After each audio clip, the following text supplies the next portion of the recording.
에너지 전환, 먹을거리 농업, 그리고 인권과 동물권 문제 이런 것들을 뺏기지 않고 선점해 나갈 수 있도록 이 이슈를 던지는 일도 하겠습니다. 어떻게 할 거냐? 당연히 기초 지역 조직들이 활성화되어야 합니다. 그 방법으로는 다른 당들이 하지 않는 정당 연설회, 그리고 당원들 간의 교류를 위한 그 당원 직거래 장터 이런 방식들도 한번 도입을 해보려고 합니다. 이런 것들을 토대로 2016년 준비를 차근차근히 하겠습니다. 그리고 좀 더 차별성이 있다면은 아마 첫 번째 녹색당의 국회의원은 여성이 될 가능성이 높지 않을까라는 생각이 듭니다. 단지 여성이라서 되는 것이 아니라 준비된 여성이 될 수 있도록 여성 정치학교를 통해서 여성들이 정치를 준비하고 실제 잘할 수 있도록 하는 일을 하겠습니다. 제가 이 일주일 동안은 선거운동을 하면서 운영위원장이 되면은 내 삶이 이렇게 바뀌겠구나 라는 경험을 했습니다. 쉽지 않더라고요. 많은 시간과 에너지가 들었습니다. 당원들을 많이 만나야 했고 그 지역의 상황을 잘 알아야 했습니다. 네. 많은 에너지가 드는 일입니다. 하지만 녹색당이 우애와 함께 낙관과 긍정의 힘으로 할 수 있도록 제게 힘을 주시고 저도 그렇게 하겠습니다. 감사합니다. 네, 고맙습니다. 다음은 정유진 여성공동운영위원장 후보자님들을 듣도록 하겠습니다. 네, 안녕하세요. 녹색당 여성공동운영위원장 후보 정유진입니다. 저는 이번에 후보로서 선거 일정을 같이 하면서 느끼게 된 게 있어요. 후보가 되면서 활동을 하다 보니까 어쩔 때는 모르는 것을 아는 척을 해야 되고 확신이 없는 것을 확신이 있는 척을 해야 합니다. 또 때로는 위선적이 될 때도 있습니다. 그래서 제가 생각한 게 이럴 때는 자기 자신을 잃어서는 안 된다는 것입니다. 자기 자신을 잃으면 선거 결과가 어떻게 되든 그 선거 과정은 자신에게 해로울 것이라고 생각합니다. 근데 저는 이게 녹색당과 선거도 마찬가지가 아닐까라는 생각이 들었어요. 녹색당이 선거를 치르면서 자신의 기본적인 것을 잃게 되면은 그것은 선거 결과가 좋다고 하더라도 녹색당에 있어서는 좋은 결과가 아니라고 생각합니다. 저는 녹색당에서 지켜야 될 것은 당원의 활동, 그리고 녹색당이 지향하는 가치관이라고 생각을 합니다. 그리고 저는 그것을 지켜주는 것이 기초 조직이라고 생각합니다. 우리에게는 기초 모임이 있고 의제 모임이 있습니다. 그런데 이번 선거를 치르면서 많은 조직들이 상처를 입고 또 손상을 입었다고 저는 생각을 해요. 그리고 그것을 지금 복구하는 과정이 없다고 생각을 합니다. 그래서 저는 그런 문제의식을 가지고 이번 후보로 출마하게 되었습니다. 제가 후보로 이렇게 활동을 하면서 다른 후보들과 조직에 대한 좀 생각이 다르다는 것을 알게 되었어요. 다른 후보들은 제 강한 리더십을 가지고 녹색당이라는 조직을 어떻게 하면 잘 이끌까라는 것을 주로 생각하는 것 같습니다. 근데 저는 녹색당에 있는 당원의 활동들이 어떻게 잘 유지되고 관리할 수 있을까, 운영위원장으로서 어떻게 그것을 북돋우고 또 지속되게 할 수 있을까를 주로 고민을 하는 것 같습니다. 이 부분에 있어서 아마 저는 다른 후보들과 차이점이 있지 않나 싶습니다. 그런 차이는 구체적으로 아마 이런 활동의 차이가 있겠죠. 다른 후보들이 녹색당의 활동을 알리기 위해서 대외 활동을 하고 언론사와 인터뷰를 하고 또 다양한 집회에 참여하고 이렇다면 저는 지금 활성화가 되지 못한 어떤 지역 운영위원회나 그런 데 찾아다니면서 무엇이 문제였는지 또 무엇이 필요한지에 대해서 듣는, 그러니까 시간을 할애하는 데 아마 구체적인 차이가 있을 것 같습니다. 당원 여러분들은 그런 활동의 차이, 또 그런 조직에 대한 이상의 차이를 좀 염두에 두시고 이번 선거에 투표를 하는데, 이번 선거에서 투표를 하는데 반영해 주셨으면 좋겠습니다. 감사합니다. 네, 고맙습니다. 다음은 김수민 남성공동운영위원장 후보의 연설을 듣도록 하겠습니다. 예. 네, 반갑습니다. 예, 김수민 후보입니다. 아시는 분은 아시겠지만 저는 경상북도 구미시에서 지역 활동하던 지역 활동가입니다. 그 지역에 대해서 많이 알고 있겠지만 당연히 하지만 거꾸로 다른 지역에 대해서는 많이 알지 못하는 상태였는데요. 이번에 참 전국 운영위원장 뛰면서 많지는 않지만 여러 지역들 돌면서 많은 것을 느꼈습니다. 그리고 제가 느낀 것은 우리 당원들, 지역 당원들이 짊어지고 있는 부담이 상당히 무겁다라는 것이었습니다. 저는 정당의 정책과 이념을 전파하고 홍보하는 데 있어서 그 1차 역할이 지역당에 있다고 보지 않습니다. 그것은 지역당에 걸머지기엔 너무나 힘든 일이고요. 그렇기 때문에 제가 이번 선거에서 전국당의 강화를 얘기하고 있는 것입니다. 저는 지역당은 말하기보다 듣기 에 중심을 두고 어려운 이웃들의 고충과 아픔을 같이 나누고 상담하는 조직이었으면 좋겠습니다.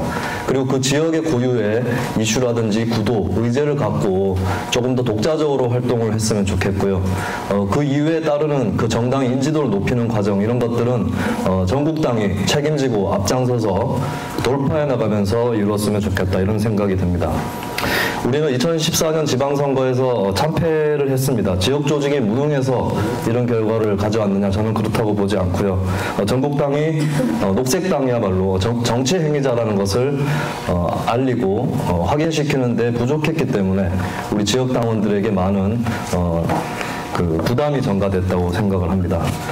최근 들어서 다시 이렇게 대표자 선거를 하면서 녹색당의 도약을 얘기합니다. 근데 도약을 하기 위해서는 우리는 도움닫기가 필요합니다. 우리가 도움닫게 해야 될 이 공간은 텅 빈 활주로처럼 넓고 긴 공간이 아니라 온갖 걸림돌로 가득 차 있는 그런 곳입니다. 여기서 우리는 돌파해야 되는 것이고, 이 돌파는 대표단 그리고 전국당에서 책임지고 했으면 합니다. 그리고 더 이상 풀뿌리 민주주의라는 가치를 미명으로 한 자유방임, 지역으로의 방임, 방기 이런 것들은 많이 해소해야 되지 않나, 이런 생각을 하고 있습니다. 저는 새누리당이 독주하고 있는 구미 지역, 정주 여건과 정주 의식이 낮은 풀뿌리 운동을 하기 힘든, 그리고 환경운동의 불모지인 구미에서 4년 동안 지방의원으로서 돌파해왔습니다. 전방위적으로 활동해왔다고 자부하고요. 녹색 이미지를 풍부하게 만들어왔다고 자부합니다. 제 주변에 있는 당원들께서 하신 말씀, 그것은 구미에서의 돌파 경력을 개인적 이력으로 두지 않고 전 당적인 자산으로 삼고 앞으로 2년을 준비하라는 그런 말씀을 받들어서 이 자리에 나왔습니다. 안주하지 않고 전방위적인 정치 전국적으로 펼 수 있도록 도와주십시오. 감사합니다. 네, 고맙습니다. 다음은 하트리스 남성 공동운영위원장 후보의 후보자 연설 듣도록 하겠습니다. 네, 공동운영위원장 후보로 출마한 하성수입니다. 최근에 많은 분들로부터 녹색당밖에 없다라는 얘기를 많이 듣고 있습니다. 물론 그분들은 숫자로 보면 대한민국에서는 아직 소수라고 할 수 있습니다.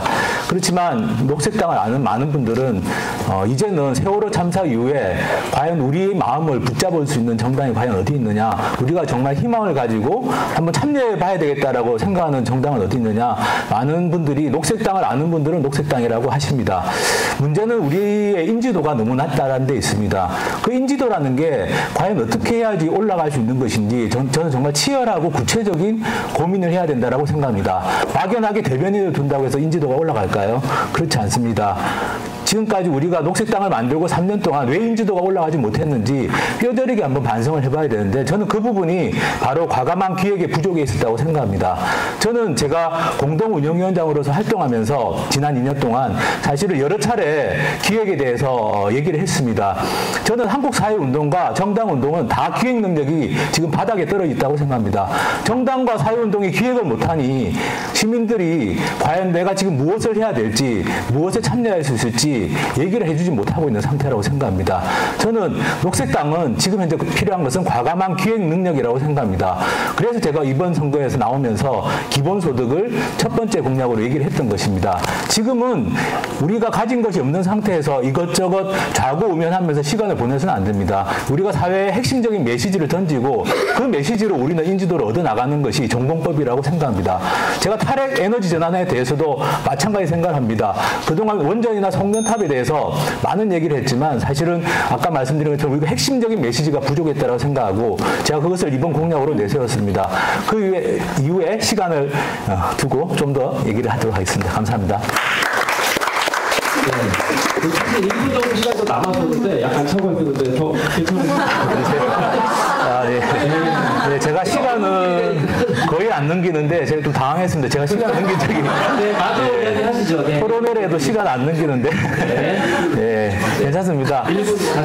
제가 탈핵 에너지 전환과 관련해서도 사실은 왜 녹색당이 이 전기요금 전면 개편 문제를 얘기하지 못하는가. 개인적으로는 저는 여러 차례 언론에 글을 쓰거나 여러 차례 기회가 될 때마다 얘기를 했고 강연 때마다 얘기를 합니다. 산업용 전기요금을 최소 50% 이상 올려야 된다.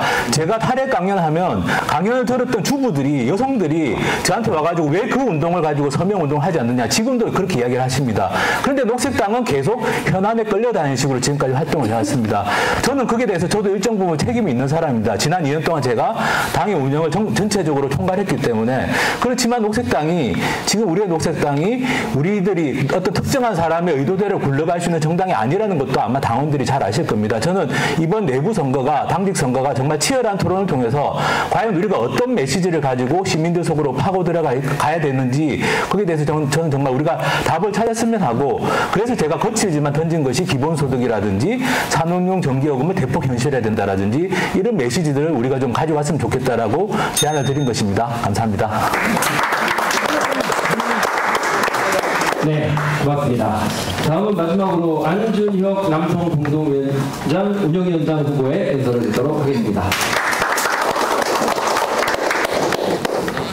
안녕하세요. 후보로 나온 안준혁입니다. 지난 일주일은 선거운동을 하면서 그 많은 지역 모임들을 주로 돌아다니면서 녹색당에 대해서 다시 한번 많이 고민해 보게 되는 시간이었습니다.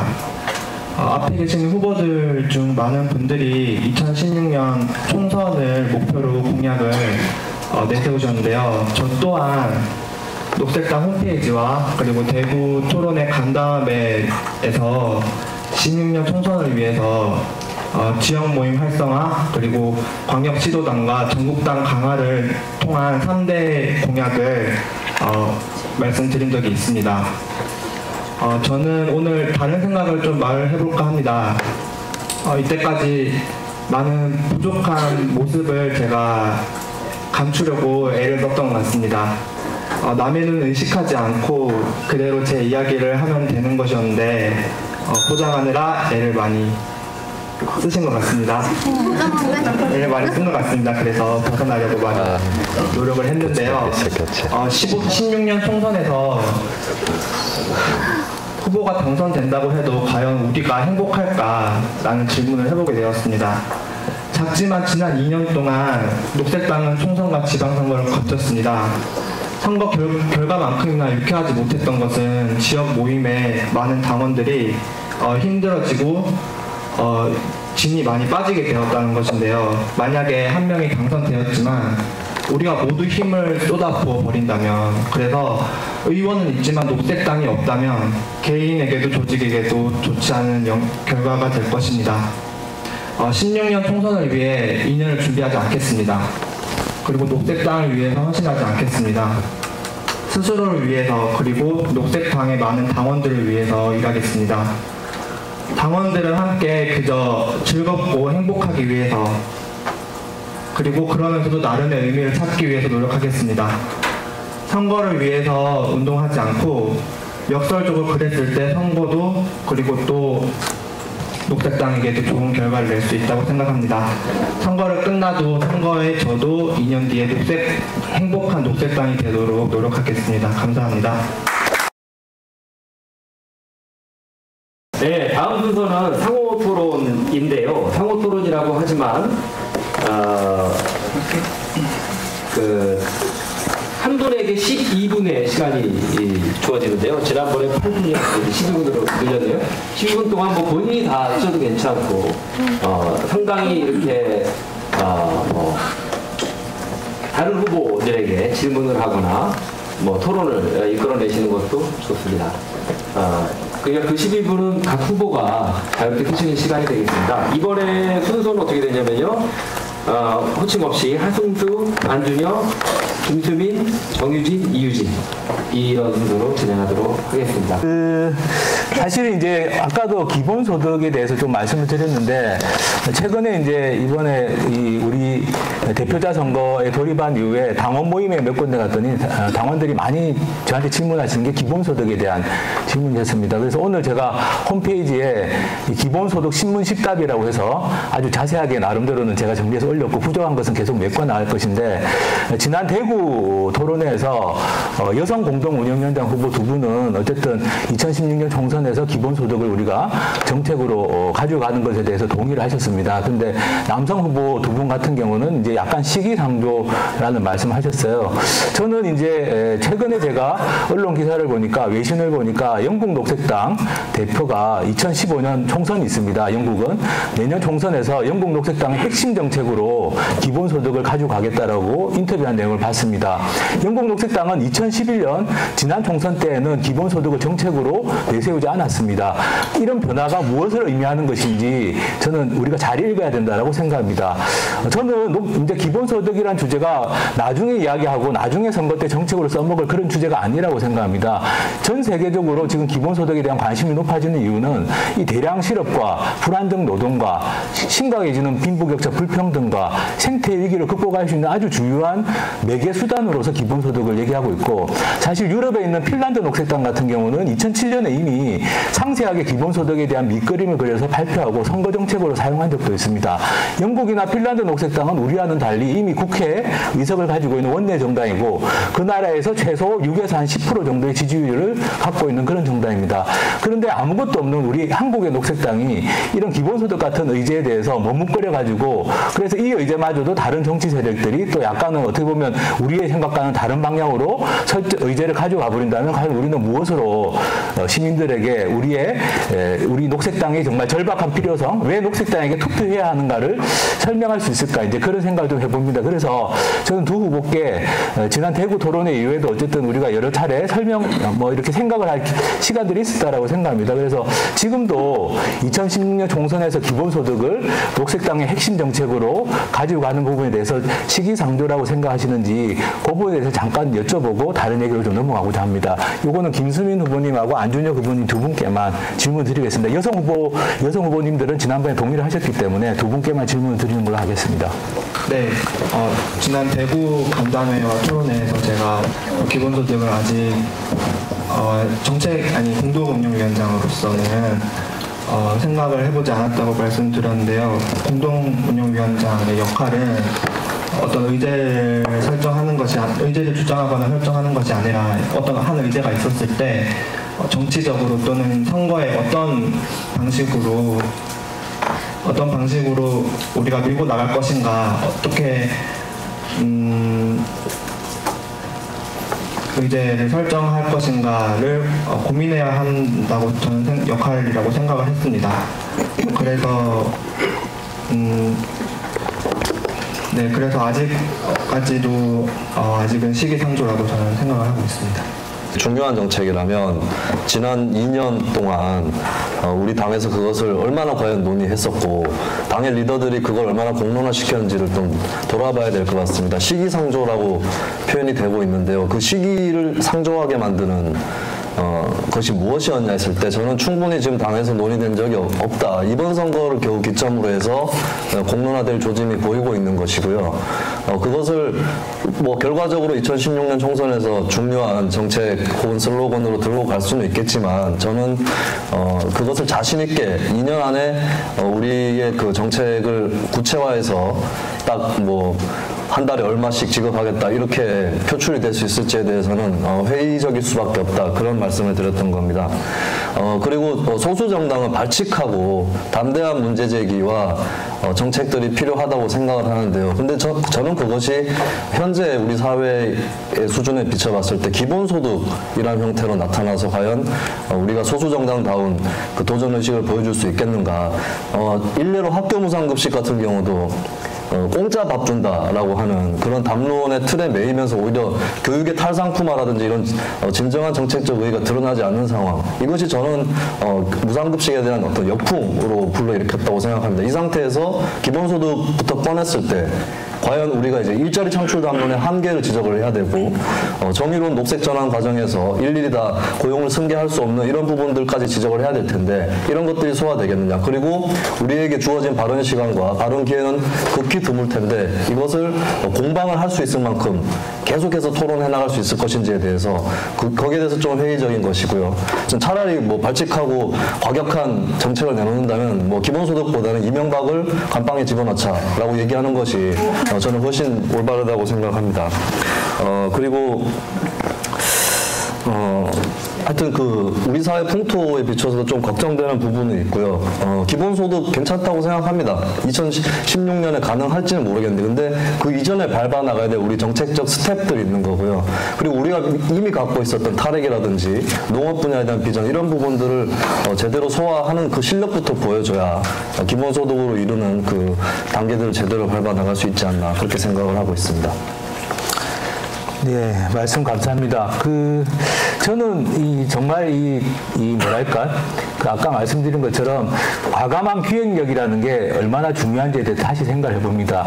예를 들면 아까 핀란드 녹색당이 2007년에 기본소득을 모델로 구체적으로 제시했다고 했는데, 그 당시에 좀 전에 말씀하신 것처럼 그 당시에 핀란드 사회에서도 이게 익숙치는 않은 이야기였습니다. 그렇지만 핀란드 녹색당은 그것을 과감하게 의제를 설정해서 나갔고, 지금 현재 핀란드 여론조사를 해보면 핀란드 청년의 80%가 기본소득을 지지한다고 하고요. 핀란드의 녹색당이 처음에 이걸 주장을 했지만 지금은 핀란드의 좌파연합이라는 정당도 기본소득을 2011년에 4년 후에 자기들 정책으로 발표를 했고, 지금은 핀란드의 아주 유력한 정당입니다. 중앙당이라고 하는 정당이 있는데 그 정당도 기본소득에 대해서 우호적인 입장을 가지고 있습니다. 저는 세상이라는 건 이렇게 바꿔 나가는 거라고 생각합니다. 우리가 탈핵은 녹색당을 창당하면서 탈핵 같은 주제는 내세워가지고 지금 3년이 지났지만 이 3년 동안 그래도 나름대로 한국 사회에서 상당히 의제 수준을 끌어올렸다고 생각합니다. 그런데 그 탈핵만으로는 우리가 그리는 사회의 밑그림이라든지 아까 말씀드린 것처럼 굉장히 많은 사람들이 피부로 느끼는 이 불안정 노동의 문제, 비정규직의 문제, 또 실업의 문제, 불평등의 문제를 해결할 방법이 없다라는 겁니다. 탈핵만으로는 사람들이 그게 내가 겪고 있는 이런 고통들에 대한 답을 녹색당이 정말 관심을 가지고 있고 나름대로 같이 답을 찾아보려고 하는 노력을 하고 있다라고 못 느낀다고 생각하고요. 저는 그래서 그분들에게 뭔가 희망, 자기에게 직접 피부에 와닿는 희망으로서 기본소득이라는 것이 저는 얘기가 되고 있다고 생각하고, 한국 사회에서 이미 양심적인 지식인들이 기본소득에 대해서 수없이 발언합니다. 그리고 제가 지난 지방선거 때에도 언론에서 어떤 언론사 기자분이 저한테 물어보더라고요. 왜 녹색당이 이 기본소득을 핵심 정책으로 내세우지 않냐. 자기가 보기에는 이거야말로 녹색당이 정말 활로를 개척할 수 있는 중요한 수단이 될 수 있는데, 이런 말씀을 하셨습니다. 저는 이제 지난 2년 동안에 기본소득에 대해서 당 내에서 제 나름대로는 공론화를 해보자 노력을 했습니다만, 사실은 이 기본소득이라는 주제 자체가 국가정책이기 때문에 지방선거를 앞두고 정책 의제로 삼기에는 상당히 어려움이 있습니다. 그래서 2012년 총선 때 농민기본소득, 그리고 이번에 지방선거 같은 경우는 일부 지역 후보들이 어쨌든 농민기본소득을 하긴 했습니다. 그렇지만 농민기본소득으로 접근해서는 이것이 정치적인 폭발력을 가지기는 힘들다라는 게 또 한편 우리의 경험이라고 생각합니다. 사실 보편적 기본소득이라는 것이 굉장히 많은 사람들에게 꿈을 가지게 합니다. 제가 만나본 청소년들 같은 경우는 보편적 기본소득을 준다면 내가 굳이 대학을 가지 않고도 내 삶의 진로를 정말 이렇게 답답한 이 쳇바퀴 세 장에 갇힌 새처럼 정해져 있는 길 속에서 우리가 이렇게 계속 시달려야 되는 이런 상태가 아니라 정말 새로운 삶의 가능성들을 찾아볼 수 있겠다라는 얘기들을 하십니다. 그리고 우리 사회 지금 현재 기본소득은 이미 아시겠지만 노령연금을 통해 가지고 이 기본소득이라는 개념이 그렇게 낯설지 않습니다. 이미 박근혜 대통령조차도 이야기를 했던 부분입니다. 20만 원씩 다 주겠다. 그게 연령에 관계없이 주는 걸로 하고 그 공약을 만약 지키는 걸로 한다면 기본소득은 이루어지는 거라고 생각하고, 재원에 대해서 굉장히 많은 분들이 좀 의구심을 가져서 제가 오늘 다시 계산을 한 자료를 홈페이지에 올려드렸습니다. 제가 나름대로 생각하기에는 기본소득의 재원은 충분히 마련할 수 있습니다. 아까 제가 올린 것 중에 한 토막만 내용을 홈페이지에 올린 내용 중 한 토막만 소개를 해드리면, 우리나라는 대기업이나 고소득자에 대해서 굉장히 많은 세액 감면을 하고 하고 있습니다. 그게 10조 원이 넘습니다. 그런 세관면만 없애도 10조 원의 재원이 마련됩니다. 우리나라 중앙정부와 지자체들이 1년에 40조 원의 토건 예산을 쓰고 있습니다. 그거 절반만 줄여도 20조 원이 마련됩니다. 꼭 새로 세금을 걷지 않더라도 조달할 수 있는 재원을 조달할 수 있는 방법들도 많이 있습니다. 그리고 이런 것들은 굉장히 많은 사람들에게 공감을 얻을 수 있다고 생각합니다. 굉장히 많은 분들이 우리나라의 이 토건 산업과 원전 산업과 이런 데 대한 반감을 가지고 있고 그 반감으로부터 사실은 그게 아니라 이런 데 돈을 쓸 게 아니라 기본소득을 차라리 주는 게 좋겠다라는 그런 공감대들은 저는 많이 이끌어낼 수 있을 거라고 생각해서 기본소득 문제에 대해서 좀 다시 한번 우리가 가졌으면 좋겠고요. 그 다음에 이제 그 시간상 제가 길게는 못 물어보겠습니다만 짧게 하나 물어보겠습니다. 그 내년에 2015년 12월에 파리에서 기후변화 당사국 총회라는 게 열리는데 굉장히 중요한 회의입니다. 기후변화 문제를 해결할 수 있는 마지막 기회라는 얘기까지 있을 정도입니다. 그래서 저는 공동운영위원장 후보로서 이 기후변화 당사국 총회에 녹색당이 적극적으로 준비해서 대표단을 파견해야 된다는 생각을 가지고 있는데 그에 대해서 짧게 시간이 없어가지고 그 부분에 대해서 혹시 짧게 생각하신 게 있으시면 짧게 답을 뭐 시간상 얼마 없으니까 짧게나마 좀 답을 부탁드리겠습니다. 이거는 여성 후보들까지도 포함해가지고 죄송하지만 시간이 없어서 짧게 좀 답을 부탁드리겠습니다. 네, 저는 이번에 그 페루 회의에 참가를 할 예정입니다. 그리고 녹색당의 미래에 있어서 그 국제 네트워크 상당히 중요하기 때문에 글로벌 비즈니스와의 역할을 죄송합니다만 시간이 참여하시는 걸로 죄송합니다. 제가 살살 대신 시간이 얼마 없어서 참여해야 된다고 생각합니다. 예, 그 질문 어떻게 대답해야 될지 모르겠는데요. 참여해야 되고요. 혹시 애로사항 있으시면 제가 같이 상의하도록 하겠습니다. 네, 참여하도록 하겠습니다. 네, 시간 내에 참여 모두 하시는 걸로 의견이 정리됐습니다. 예, 제 토론 시간 이걸로 마치겠습니다. 감사합니다. 안준혁 남성공동운영위원장 후보로부터 12분간 자유토론 듣도록 하겠습니다. 박수 모시겠습니다. 먼저 하정수 운영위원장님께 질문 드리도록 하겠습니다. 하정수 후보님은 녹색당 창당을 주요하게 이끌어오시면서도 창당부터 운영위원장으로서 열심히 활동을 해주셨는데요. 하정수 후보님은 1만 진성당원을 제안하시면서 당원 수를 늘리는 것을 아주 중요한 과제라고 말씀을 해주셨습니다. 당원분들께서 처음에 녹색당을 알게 되는 주요한 요인 중에 하나는 바로 녹색평론을 읽고 알게 되는 것이라고 저는 생각을 하는데요. 녹색평론의 김종철 발행인 역시 녹색당 창당에 주요한 역할을 해주셨습니다. 녹색당과 김종철 발행인과의 관계는 어떤 것인지 당원이 되는 분들이 많이 궁금해하실 수 있다고 저는 생각을 하는데 이에 대해서 어떻게 생각하시는지 질문드립니다.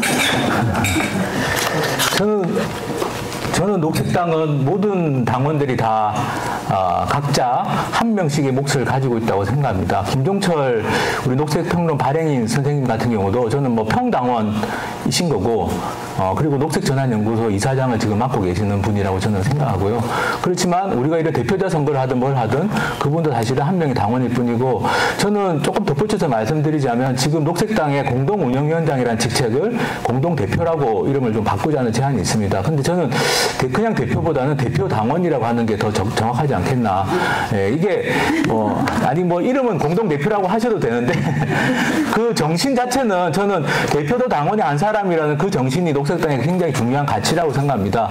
지금 현재 당직 선거를 해가지고 당직을 누가 맡게 되더라도 어쨌든 당직 선거 기간이 끝나고 나면 그러니까 그 임기가 끝나고 나면 결국 평당원으로 돌아가는 게 우리 구조고 그게 우리 정신이라고 생각해서 저는 특정한 사람이 녹색당 안에서 어떤 그 위에 우리가 공식적으로 가지고 있는 한 1인의 당원으로서의 목 말고 다른 걸 가지고 있다고 저는 전혀 생각해 본 적이 없고요. 저는 앞으로도 그렇게 돼야 되지 않겠나 생각합니다.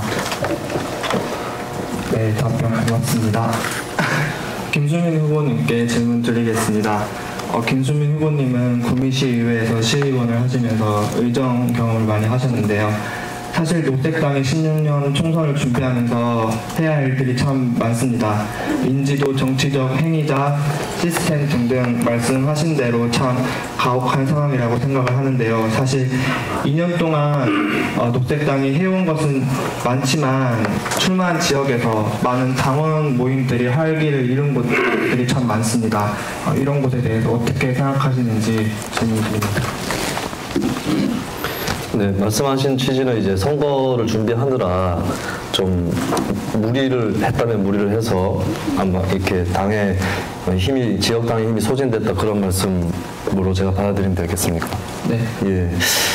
그 지역별로 사례들이 많아서 제가 일률적으로 좀 선거에 나가는 게 무리였다라고 얘기하기는 좀 어려울 것 같고요. 어떤 의미에서는 어떤데 저희 지역 같은 경우도 선거를 뛰었더니 뭐 결과는 낙선이었었지만 당 조직을 정비하고 또 새롭게 사람들이 모여서 출발할 수 있는, 그리고 새로 온 사람들이 전에 있던 사람들이 못하던 부분들을 다 챙겨서 나가기도 하고 이런 좋은 효과들이 있었기 때문에 일률적으로 좀 얘기하기는 어려울 것 같습니다.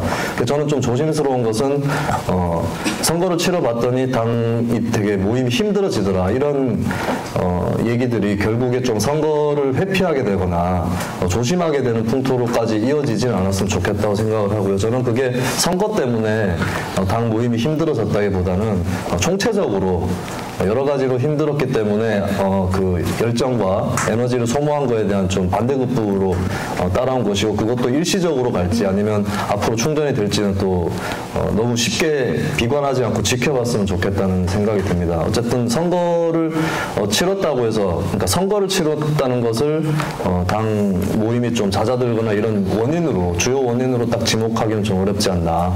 예, 그런 생각이 들고, 아직까지 명백하게 원인을 딱 지목하기에는 우리가 갖고 있는 경험들과 도전들이 많지 않았다 이렇게 생각을 합니다. 네, 감사합니다. 이번에는 그 여성공동운영위원장 두 후보님께 질문 드리겠습니다. 이유진 후보님은 녹색당 활동뿐만 아니라 당 이외에서도 하고 계신 활동들이 굉장히 많으신데요. 훌륭한 일들을 많이 해주셔서 고맙고 또 녹색당원에게 자랑스러울 때가 많습니다. 그리고 정유진 공동운영위원장 후보님께서도 많은 후보들이 중요하게 생각하고 있는 기초 모임에서 열심히 활동을 해주시고 계신데요. 만약에 그 두 후보님께서 공동운영위원장 당선이 되신다면 당내 해결해야 할 문제들이 참 많은데 앞서 하고 계시는 활동들이나 또는 학업과 같이 병행을 할 수 있으실지, 어떻게 당선이 되시면 하실지 궁금합니다. 당선이 되었을 때 뭐 개인적인 어떤 사정의 문제로 읽으면 될까요? 개인적으로 잘 살아갈 수 있을지, 뭐 인생 설계 어떻게 되는지 이런 거에 대한 아마 궁금증인 것 같습니다. 약간 사적인 질문인 것도 같은데요. 저는 지금 이제 대학원에서 여성학을 전공을 하고 있습니다. 그리고 제가 이렇게 어떤 정치적으로 뭔가 활동을 하는 거, 정당 활동을 하는 거, 그리고 뭐 지금 이렇게 후보에 나온 것도 사실은 제 학업의 연장이고 실천이라고 생각을 합니다. 그리고 제가 지난 학기 때 많이 배우게 되었던 그 여성 참정권을 위해서 투쟁하는 또 운동가들이 사실 정말 많은 자극이 되었고요. 그래서 저는 이 학업과 지금의 정당 활동이 분리가 아니라 사실은 정말 통합적인 것으로 이해를 하고 있습니다. 그리고 녹색당의 어떤 활동을 통해서 그 제 학업의 어떤 그 성과물로서 활용할 수 있다고 생각을 하고, 또 반면에 학업의 성과물을 다시 어떤 정당의 자원으로서 이용할 수 있다고 생각을 합니다. 저는 그렇게 통합적인 관점에서 그 운영위원장이 된다면 활동을 할 생각입니다.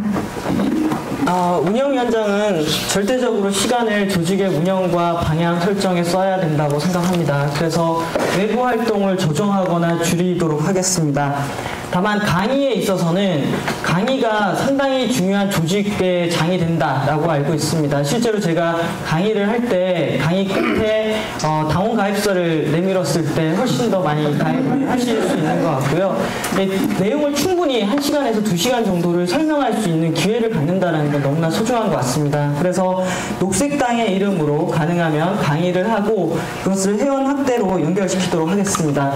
그 외에 제가 에너지 자립마을 만들기 사업을 하고 있는데요. 그것이 어떻게 보면 제가 갖고 있는 장점 중에 하나라고 생각합니다. 그 마을 만들기라는 대안을 통해서 실제 이런 것들이 가능하다라는 건데요. 지금까지는 이런 에너지 자립마을 만들기의 사례를 지역에 있는 분들과 했다면은 이것이 우리 녹색 당원들 사이에서 가능한지, 그런 실험들이 가능한지에 대해서 고민하고 실험해 보도록 하겠습니다. 감사합니다. 고맙습니다. 제가 준비한 질문 여기까지입니다. 제가 처음에 드릴 질문은 저기 12분부터 다시 처음 드릴 질문은 온라인 게시판에 올라왔었던 질문인데요. 제가 좀 연장을 해서 하도록 하겠습니다. 그 한 당원의 지적 같은 거였는데 2014년 지방선거를 준비하는 과정에서 사실은 제가 봤을 때 저는 후보로 뛰기도 했지만 2013년까지도 저희 당은 후보를 어떻게 얼마나 내느냐에 대해서 가이드라인이 뾰족하게 없이 시간이 지나갔다고 생각을 하고요. 그래서 좀 급하게 당원 연서명을 통해서 다시 결의를 하고 제가 봤을 때는 결코 적지 않은 수의 비례대표 출마를 해냈다고 생각을 합니다. 근데 그 과정에서 너무 지나치게 지방선거란 이유로 지역에 후보를 낼 건지 말 건지가 좀 위임 내지는 방기되지 않았나 생각을 하고 그 점에 대해서 전임 집행부의 한 사람으로서 좀 하승수 위원장님께 그것이 아직까지 교훈이나 성찰의 거리가 아닌지 아니면 그때처럼 그냥 지역에서 결정하기를 기다리는 것이 올바랐는지 그 부분을 좀 1분 내로 답변을 들었으면 좋겠습니다. 네, 조금 더 쓸 수도 있겠습니다. 왜냐하면 이 과정이 중요한데 우리가 이제 그 비례대표 후보를 낼 것인지 말 것인지에 대해서 2013년도에 지역별로 의논했습니다. 근데 그때는 서울 경기를 제외하고는 적극적으로 나선 지역이 별로 없었습니다. 근데 그 이유 중에 하나는 뭐가 있었냐면 우리가 당 이름을 못 찾는 상태였습니다. 그 당시에 2013년은 2014년 1월 말에 이제 우리가 헌법재판소에서 판결을 받아서 비로소 녹색당 이름을 찾게 되면서 사실은 당원들 사이에서 지금 아까 말씀하신 비례대표를 우리가 전국적으로 내야 된다는 움직임이 일어났던 것이고 저는 그 움직임을 적극적으로 지지했고 실제로 그게 된 다음에 저는 지역별로 그 대의원대에서 통과됐던 내용이 지역에서 논의를 안 한다는 게 아니었습니다. 대의원대에서는 이걸 냈으면 좋겠는데 최종적인 결정은 지역에서 하는 걸로 됐고 그 지역에서 최종적인 결정을 할 때 저는 최대한 많은 지역에서 비례대표 후보 출마기를 하도록 굉장히 적극적으로 노력을 했고 다만 이제 안 된 지역이 예를 들면 경북 같은 데가 안 됐는데 그 경북에 안 된 것에 대해서는 굉장히 지금도 사실은 좀 안타까워하고 있습니다. 경북 녹색당이 만약에 그때 비례대표 후보를 냈다면 아마 지방선거를 좀 더 힘있게 치르지 않았을까. 그리고 지금도 경북 녹색당 조직이 좀 더 활성화되지 않았을까라고 생각하고 있습니다. 네, 그 뒤늦게나마 열심히 노력하셨다고 얘기를 하셨는데 제가 안타까운 건 그것이 왜 일찍 진행되지 않았나. 그리고 강력하게 이 정도 하면 내보자. 물론 좌절되더라도 그런 제안들이 없었지 않았나 이런 생각도 들고 저희 경북 같은 경우도 네, 지금 시의원 한 명 선거를 치르는 것이 좀 힘들고 미리 준비되지 않은 측면들이 있었기 때문에 저희도 굉장히 갈등을 하고 논의를 하는 과정들이 있었거든요. 조금 보태면 전국운영위원회에서 여러 차례 내기로 결의를 하고 지역별로 논의를 촉구하는 것들을 했습니다. 전국운영위원회 회의록을 보면 저는 우리가 지난 과정을 평가하더라도 사실을 왜곡해서는 안 된다고 생각합니다. 전국운영위원회 회의록을 보면 어떻게 노력을 해왔고 어떻게 끌어왔는지가 다 나와 있기 때문에 좀 확인했으면 좋겠습니다. 예, 근데 제가 그 게시판에서 확인한 답변은 이제 지역에서 이렇게 하는 결정을 좀 이렇게 보는 것이 좋았다 이런 아니 그게 아니고 제가 말씀드린 건 최종적인 결정은 지역에서 하는 것이 맞다. 그러니까 그 질문에 당연히 최종적으로 후보를 내기 위해서는 지역의 사람이 후보를 나와야 돼요. 당연히 지역에서 결정해야 되고 저는 다른 정당처럼 예를 들면 전국적으로 몇 명을 내야 된다 100명을 목표로 세우고 나서 지역에 할당하는 방식으로 해서는 안 된다고 생각합니다. 그게 제가 그 게시판에서 답변드렸던 취지고요. 저는 녹색당은 절대로 그래서는 안 된다. 100명, 200명 정해놓고 지역별로 할당하는 하향식으로 가서는 안 되고 지역에서 어쨌든 최종적인 결정을 할 수 있도록 존중해 주는 게 맞다라고 생각합니다. 그러니까 하향식으로 가는 것 자체가 안 될 뿐더러 그것이 불가능하다는 거죠. 어차피. 그러니까 그거는 어차피 전제로 깔아놓고 얘기를 하는 것이고 저는 2013년도 선거 준비가 돼 있었나 그런 의미에서 저는 비례대표 선거를 띄웠던 이유진 후보님께 선거를 뛰시기에 우리의 그 비례대표 선거라든가 이런 것들이 준비가 충분했는지 좀 간략하게 한 30초 안으로 좀 답변을 부탁드리겠습니다. 충분했다고 보시나요? 아니 단답형이면 더 좋고요. 제가 네. 시간 너무 많이 뺏겼어요. 후보를 띄기에 충분하지 않았지만 반드시 했어야 됐다라고 생각을 합니다. 그래서 녹색당의 존재를 알려야 되고 녹색당이 있다라는 것들을 알리기 위해서 초기에 용기를 냈어야 됐다라는 생각이 듭니다. 현장에 가서 녹색당이 기표지에 있는 거 보고 당원 가입하신 분도 있다고 들었어요. 우리는 할 수 있다면 모든 방법, 나쁜 방법 말고요. 모든 방법을 활용해서 우리를 알리고 소통하는 일을 해야 된다고 생각을 합니다. 네. 네, 시간이 좀 생각보다 많이 갔는데 바로 두 번째 질문으로 넘어가도록 하겠습니다. 우리가 지방선거 이후에 한 번의 선거를 경험을 했습니다. 후보를 출마시킨 건 아니었지만 730 재보선에서 평택 쌍용자동차 해고자였던 김득중 후보를 지지하는 행위를 했었고요. 거기에 대해서 시간이 좀 촉박했다고 저는 알고 있습니다. 우리 당에 요청이 들어오고 우리가 응해야 됐던 시간이 좀 촉박했는데 저는 이제 공동위원장님 분들하고 또 이렇게 지역의 평택 당원분들 또 전국 운영위원분들 이렇게 상의를 하신 걸로 저는 알고 있고요.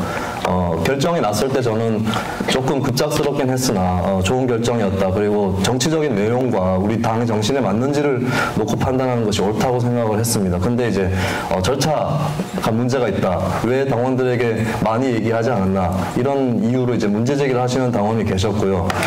이게 비민주적이다 이렇게 말씀하셨는데 근데 저는 그거보다 더 심각한 일이 그 다음에 일어났다고 생각합니다. 당 운영위 명의로 사과한다라는 그 성명이 나왔었고요. 근데 저는 양해를 구한다, 뭐 시간이 없어서 좀 죄송했다 이렇게 얘기하는 수준을 넘어서서 왜 사과한다라고, 그러니까 마치 무슨 결정을 번복하는 것도 아닌데 왜 그렇게 발언을 했어야 했는지, 그리고 우리가 안 유명하고 아직 없어서 그렇지 이것은 대외적으로도 무례가 될 수 있는, 우리의 지지를 받은 노동자 후보 입장에서도 무례가 될 수 있는 그런 사안인데 왜 그렇게 쉽게 사과한다라고 얘기했는지, 이것은 대표자로서 갖고 있는 정치적 책임을 오히려 방기한 것이 아닌가, 이런 생각을 갖고 있는데요. 하성수 위원장님이 또 전임 이것도 사실관계를 보시고 싶고 홈페이지를 보시면 됩니다. 좀 전에 노동자 후보에 대한 무례라는 말씀하셨는데 그건 전혀 사실과 다르고요.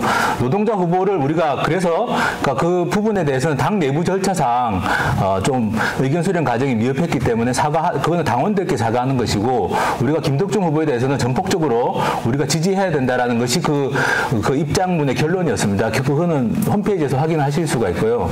그리고 저는 어쨌든 우리가 이런 신속하게 정치적 의사결정을 해야 되는 경우들이 앞으로도 계속 생길 거라고 봅니다. 저는 그 결정을 회피해서는 안 된다고 생각하고, 다만 제가 그 홈페이지를 통해서 문제 제기했던 당원의 취지는 그렇다고 하더라도 조금이라도 일반 당원들, 평당원들의 의견을 수렴하려는 과정을 밟을 수는 없었느냐, 이런 이야기라고 저는 생각했고, 사실 그 의사결정 할 때는 시간이 촉박했고 했기 때문에 또 그 전에 우리가 이제 어떤 일상적인 연대 결정들은 이제 전국 운영위원회 정도에서 논의해가지고 판단했었습니다. 아니면 운영위원장이나 정책위원장단에서 논의해서. 근데 이제 이거는 좀 정치적으로 사실 선거 때 어떤 후보를 지지하는 행위는 좀 더 고도의 정치의 행위이기 때문에 이제 그분은 좀 더 의견 수렴 과정이 필요했지 않느냐라고 하는 것이고, 그 부분에 대해서는 이제 미처 생각하지 못했던 점들이 있었기 때문에 사과를 하고, 만약에 앞으로 그런 일이 벌어진다면 지금 이제 그 이후에 제가 많이 고민했던 것은 그분은 뭐 홈페이지에 한번 의견 수렴 창이라도 한번 띄우면 어떻겠느냐라는 정도였는데, 우리가 이제 추첨제 대의원이 있습니다. 추첨제 대의원이 있기 때문에 저는 추첨제 대의원들에게라도 우리가 한번 의견을 수렴하는 과정을 신속하게 하루 이틀 정도라도 밟아야 되겠다라고 저 스스로 좀 반성하면서 생각을 했었습니다. 그냥 신속하게 대응해야 한다와 그런 충분한 의견을 수렴해야 한다 간에 존재하는 모순이 분명히 있다라고 생각을 하고요. 또 중요한 거는 무례가 아니라고 하셨는데 저는 그쪽에서 별로 신경을 안 써서 그런 거지. 그러니까 그쪽에서 이제 녹색당이란 당에서 분명히 그렇게 얘기를 했는데 내부적으로는 또 뭐 절차를 못 지켰다 이렇게 좀 그냥 양해하는 수준을 넘어서 사과했다. 아니 이렇게 보여지는 것은 저는 지지 결정에 변함이 없다라는 제가 얘기를 하는 시간인데요. 그리고 그 지지를 잘했다, 빨리 잘 대처했다. 잘못했다라고 생각하는 또 많은 당원들이 있습니다.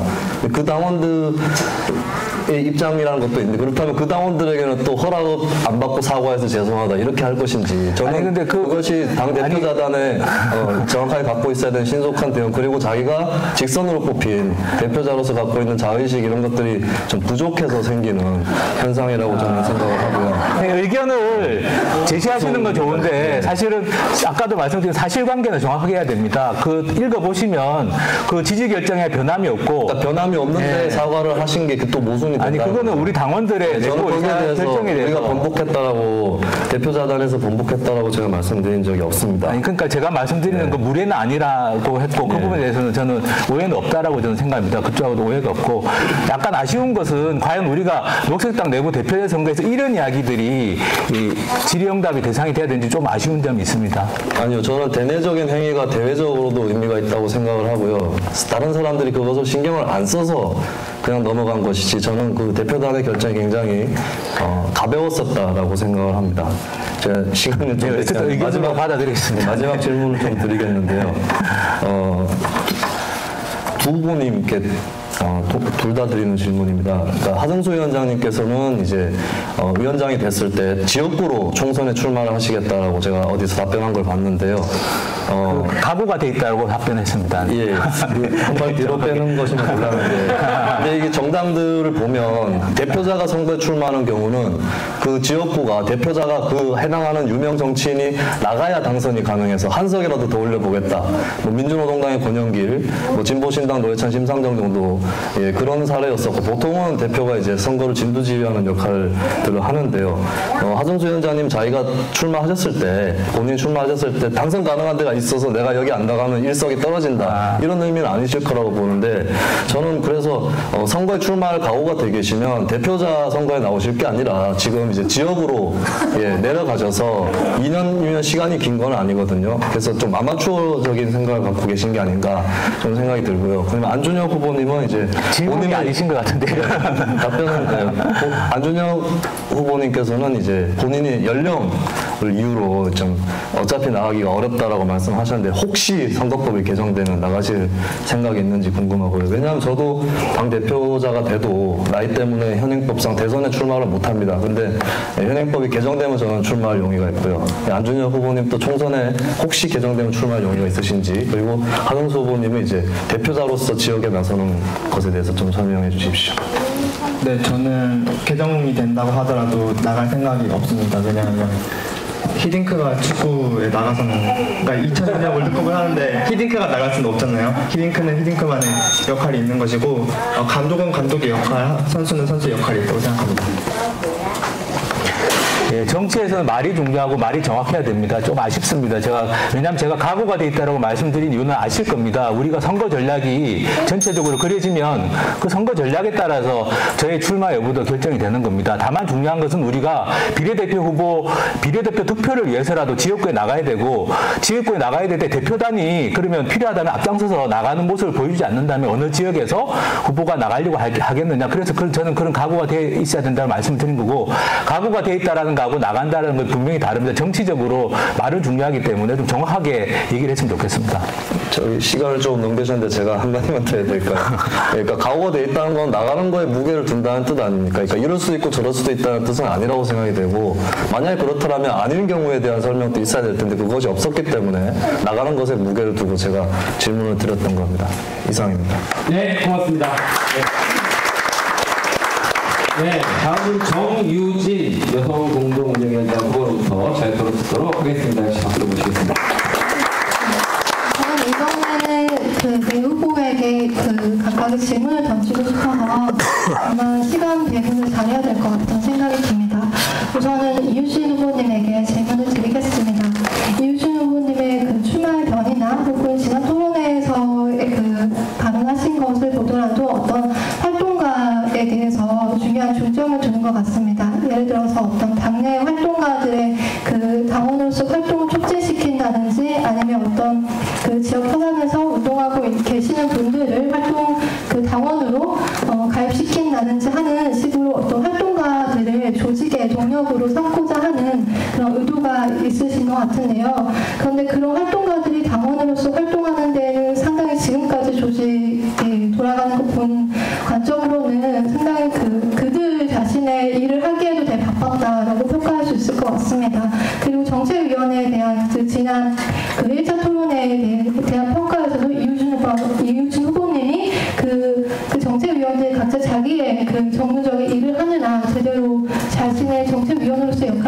하겠다라고 하시는데요. 그렇다면 이우준 후보님이 다시 이제 활동가를 어떤 조직의 동력으로 삼고자 했을 때 그들을 당원으로서 그 활동할 수 있는 유인책이나 혹은 방책이 있으신지에 대해서 질문드리고자 합니다.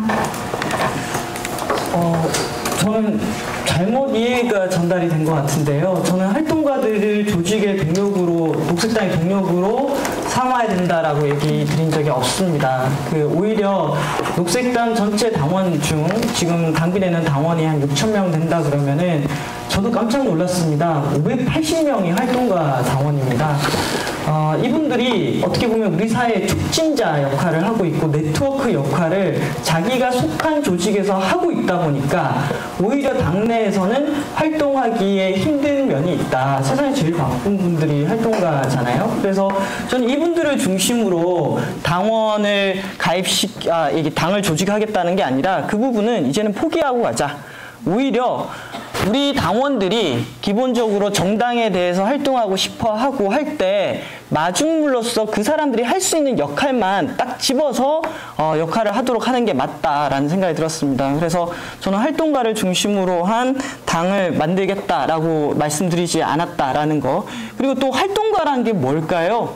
시민단체에서 일을 하고 있다. 그러면 활동가일까요? 저는 녹색당의 모든 당원들이 활동하는 지역에서 활동하고 특정 주제를 가지고 활동하는 당원이 되기 위한 기획이 필요하다고 생각합니다. 그게 우리가 다음 총선을 위해서 그리고 녹색당의 정말 많은 기초 지역 조직의 활성화를 위해서 정말 핵심이 되는 사람들을 뽑아내고 찾아내고 역할할 수 있도록 돕는 과정이 필요하다라는 생각이 들고요. 그걸 위해서 어떻게 교육을 하고 시스템을 마련할 것인가에 있는데 그때 좀 역량 있고 경험 있는 분들이 아이디어와 지혜를 좀 빌려줬으면 좋겠다라는 그런 생각을 갖고 있습니다. 그래서 저는 모든 당원이 활동하는 당이 되었으면 좋겠다. 그것이 녹색당이 갖고 있는 우리의 자산이다라는 말씀을 드리면서 답변을 마치도록 하겠습니다. 제가 어떤 이제 출마에 변해서 시민단체나 뭐 협동조합 이런 데에서 이제 같이 연대해서 그들을 그 당원으로서 가입시킨다라는 의도로 해석을 한 것 같은데 제가 그 부분에 대해서 좀 확대 해석했다고 볼 수 있을까요? 네, 그러신 것 같습니다. 네, 알겠습니다. 그리고 그 다음에 이제 김수민 후보님에게 질문을 드리겠습니다. 김수민 후보님은 그 출마의 변이나 아니면 지난 토론회나 아니면 그 지역 모임에서 이런 단어를 많이 쓰세요. 진지, 점령, 그리고 뭐 그 지상전, 뭐 방어 이런 상당히 군사적인 용어를 쓰십니다. 근데 평화를 이제 공부하고 여성주의자로서 저는 그 단어들을 보면은 약간 불편한 기분이 드는데요. 이런 그 군사 용어들을 사용하시는 게 어떤 자신의 언어 습관에서 비롯된 것인지 아니면 정당과 군대 간에 어떤 유사성이 있다는 그 조직적 유사성이 있다는 판단에서인지 그 부분에 질문 드리고 싶습니다. 지상전이라는 말은 안 썼던 것 같아요. 공중전 썼나요? 네. 어디서 썼죠? 보통 제가 어떤 설명을 드리면 당원분께서 알아서 공중전, 지상전 이런 얘기를 하시더라고요. 네, 그만큼 많이 그런 연상들이 많이 되는 것 같은데요. 정당과 군대 간에 유사점이 있는 것이 아니라 정치 혹은 선거 내지는 우리 삶과 전쟁과의 비슷한 점이 어쩔 수 없이 있는 거 아닌가. 노래 가사에도 전쟁 같은 사랑, 내 거친 생각과 뭐 이런 것들이 있잖아요. 저도 오히려 예전에는 한 5년 전, 10년 전 이럴 때는 의식적으로 자기 검열을 하면서 전쟁에 대한 비유 이런 것들을 잘 안 쓰려고 노력을 했었는데요. 근데 비슷한 거를 어떡한다 이런 생각이 들더라고요. 그래서 지상전이라고까지 썼는지는 모르겠는데 점령당했다, 점령당했었다 아마 그런 표현을 썼을 겁니다. 보수 세력에 의해서 풀뿌리에 뭐 기지가 점령됐다 이런 표현들을 썼을 텐데 우리가 인류사에 바둑, 장기 또 오늘날에 이르는 저는 게임은 잘 모릅니다만 스타크래프트 이런 것들을 봤을 때는 전쟁과의 비유가 같은 것들 좀 피할 수는 없는 것 같고요. 그리고 엄연한 현실이 전쟁 같은, 사랑까지도 전쟁 같은데, 네, 선거라든지 정치에 일명 그런 것들이 있다고 생각을 합니다. 그리고 그런 부분에 대해서 나름대로 이게 혹시 군사주의적인 그런 걸 향하지 않느냐라는 걱정은 하실 수 있을 것 같은데요. 근데 저는 그렇게 지적을 하더라도 그 지적을 넘어서는 뭔가 내용이라든지 표현을 만들어내는 것이 더 중요하다. 그리고 그런 표현을 쓰는다고 해서 그걸 가지고 군사주의적이지 않냐라고 얘기하는 것은 좀 지나치다라고 생각을 합니다. 네. 근데 조금 언제나 변명을 드리자면 언제나 마음속으로는 조심을 좀 하고 있습니다. 네. 근데 그럼에도 불구하고 왜 그런 말을 썼을까? 그런 것들을 좀 참작해 주십시오. 예, 됐습니다. 네. 네, 승순 후보님에게 질문을 드리겠습니다. 제가 그 홈페이지를 통해서 확인을 했는데요. 그 대구 지역에서 성폭력 사건이 있다고 들었습니다. 근데 그 성폭력 사건의 해결 과정이라든지 여기에 대해서는 사실 그 이제 상벌위의 판단 그것만 보면 되게 접근하기 어려운 느낌이 들었는데, 그러니까 운영위원장으로서 어쨌든 그 성폭력 사건에 대해서 정보를 많이 들으셨을 것이고 그것으로 인해서 어떤 분쟁이 있다는 걸 아실 텐데요. 근데 당원으로서는 좀 그냥 매끄럽게 해결되지 못했다는 느낌이 계속 드는데, 그렇다면은 그 성폭력 사건이 어떤 식으로 해결이 됐다고 평가하시는지, 그러니까 그 진행 과정에 대한 평가를 좀 듣고 싶습니다.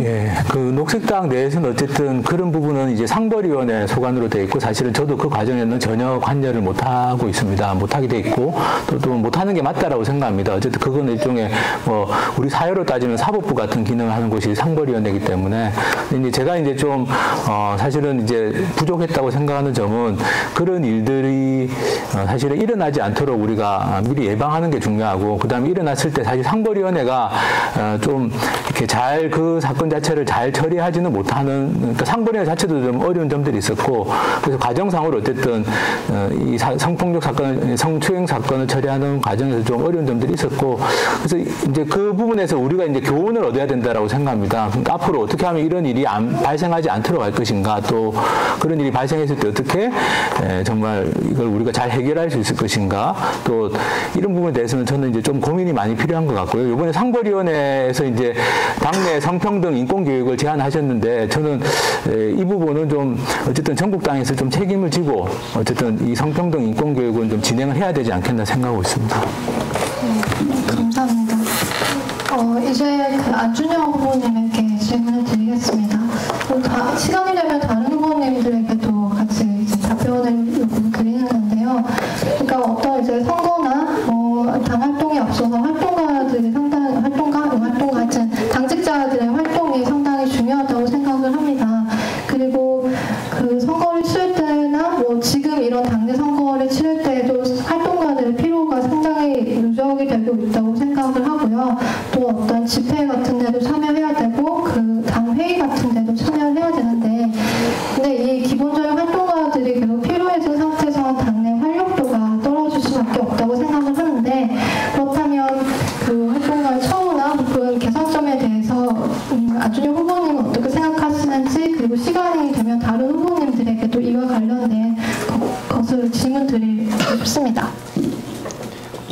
네, 오늘만 해도 일요일에 이렇게 당 간담회나 토론회를 여시면 사실 저 같은 사람이 참 평일이든 공휴일이든 상관없지만 활동가분들은 하루를 쉴 수 있는 하루를 이렇게 잃는 것이잖아요.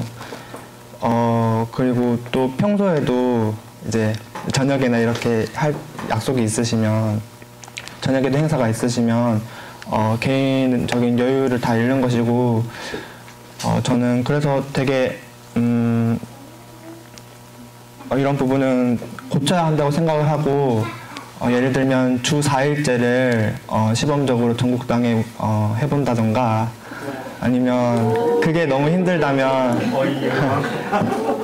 네, 금요일까지 그 월화수목금을 하되 오후 4시에 퇴근을 한다던가, 그런 것들이 사실 녹색당에서 지속적으로 사람들에게 원하는 삶이라고 저는 생각을 해요. 사람들에게는 편안하고 좀 일 좀 덜하고 그런 삶을 원하면서 그렇게 말을 하면서 녹색당에서는 정작 활동가들을 힘들게 활동을 한다는 것은 맞지 않다고 생각을 하고 또 필요하다면 만약에 예를 들어서 일요일날 이런 행사가 있었다면 월요일은 안 나와도 된다던가 그런 식의 다양한 구상들을 해볼 수 있을 것 같고 전국 사무처와 협의를 통해서 생각을 해보도록 하겠습니다.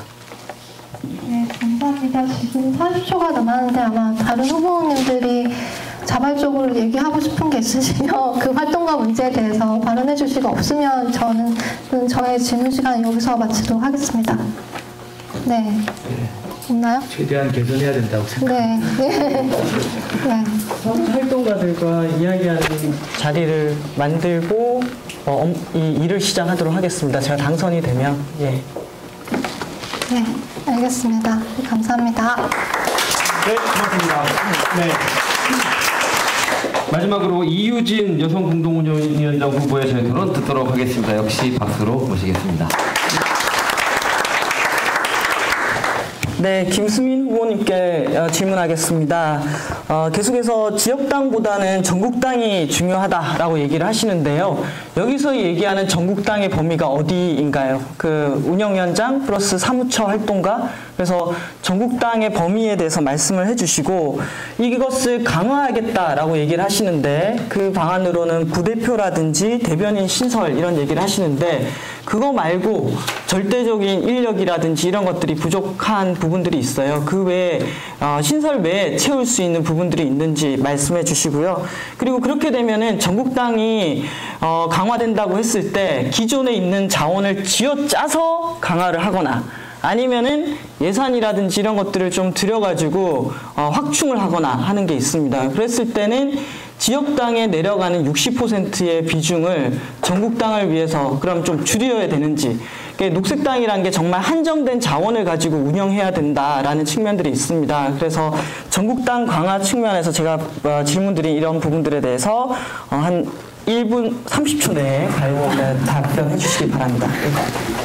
네, 전국당은 말 그대로 첫 번째는 전체 당을 얘기하는 걸 수도 있고요. 근데 여기서 얘기하는 전국당은 결국에 사실은 그렇잖아요. 우리가 지역에서 열심히 서명운동을 받거나 피켓을 들고 있어도 그 단체 이름이 제대로 알려지지 않았거나 혹은 알려지긴 했는데 명확하게 이미지가 잡히지 않으면 지나가는 사람이 아무리 봐도 신뢰를 할 수가 없습니다.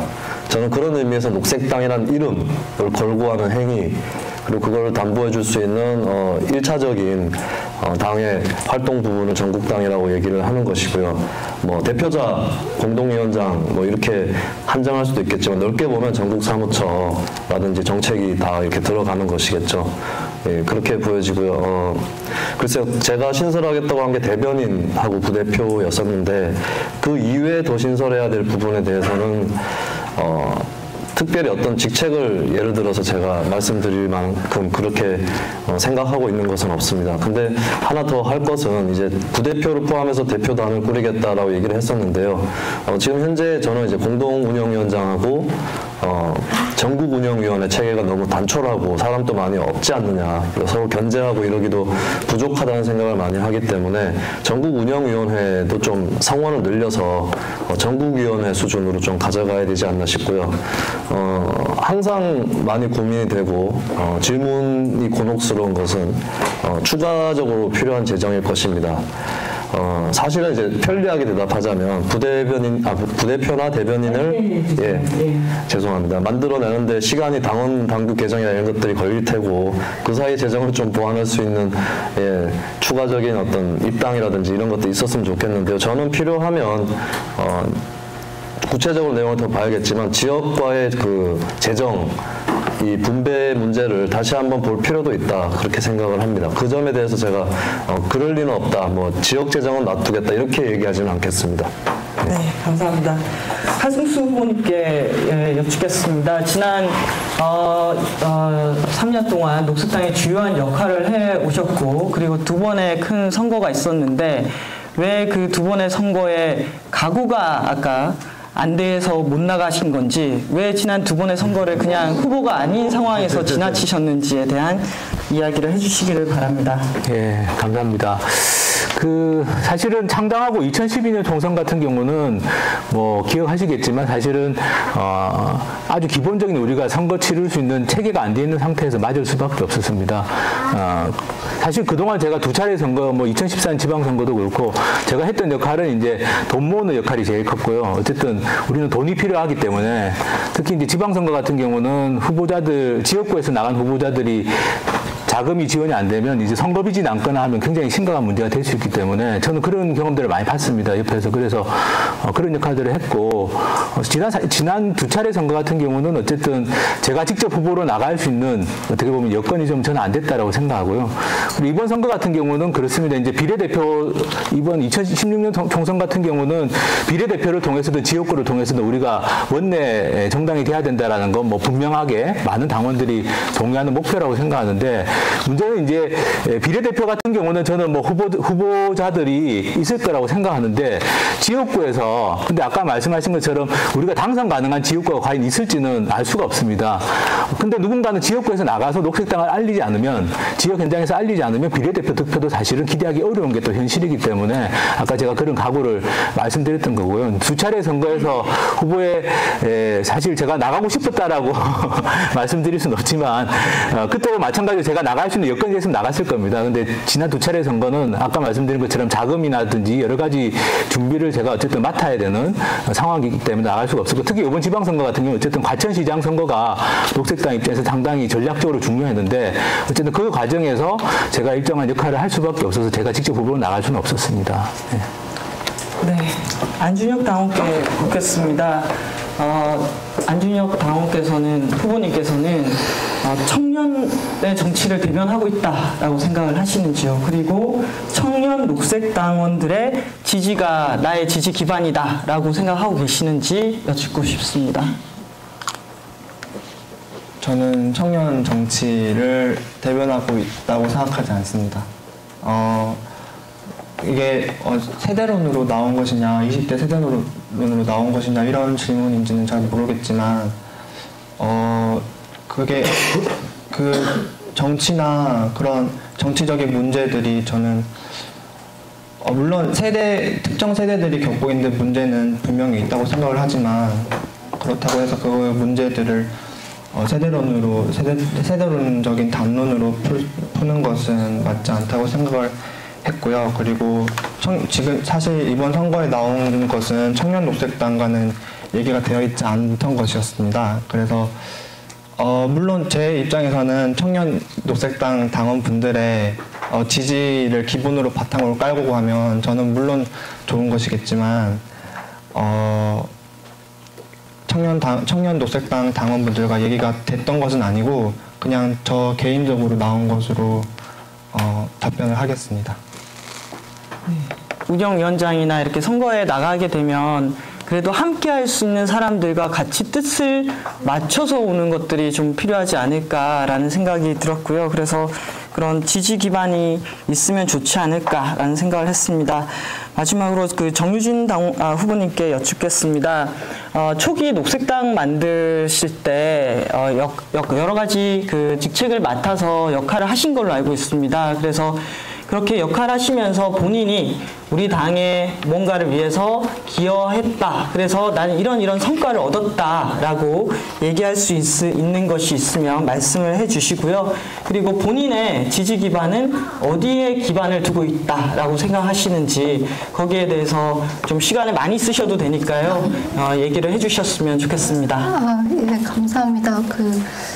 약간은 경쟁 후보일 수 있는데 저한테 발언할 수 있는 기회를 많이 주셔서 약간 양보를 특혜해서 주신 것 같아요. 저는 창당 초창기 때 서울 녹색당 창당 준비 운영위원장이었습니다. 그리고 그때 서울 녹색당을 창당시키기 위한 운영위원장으로서 노력을 했고요. 그 다음에는 바로 총선을 치렀습니다. 그래서 3월달 창당해서 4월달에 총선을 치르는 그런 상황에서 무리하지만 당원들과 같이 협력을 하고 또 또 여러 가지 그 서울 녹색당이 갖고 있는 그 조직적 부실함이 있었는데 그 가운데에서 좀 사람들과 잘 화합해보려고 나름의 안간힘을 썼던 것 같아요. 그리고 그 이후로는 그 지역 모임을 조직하고 또 평화의제 모임, 그러니까 기초 모임 단위 위주로 활동을 했습니다.